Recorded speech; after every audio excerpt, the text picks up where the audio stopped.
Lain saudara, Kepala Staf Kepresidenan Muldoko mengklaim sejumlah warga telah setuju direlokasi karena membeli tanah secara ilegal. Meski demikian, Muldoko tidak menyebut detail berapa banyak yang siap direlokasi. Muldoko menyebut Satgas untuk Rempang saat ini menempuh pendekatan hukum dan non-hukum dalam menyelesaikan konflik Rempang. Meski demikian, Muldoko mengakui adanya persoalan komunikasi dalam penyelesaian konflik di Rempang.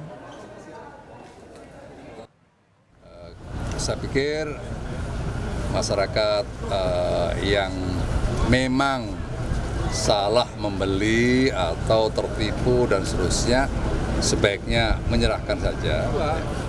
Memang ada yang maksa, ya, akan maksa dengan perlawanan. Bisa kita lihat kan perlawanan, ada yang menggunakan massa dan seterusnya. Saya himbau untuk tidak perlu itu, ya, tidak perlu, karena ini untuk kepentingan yang lebih besar.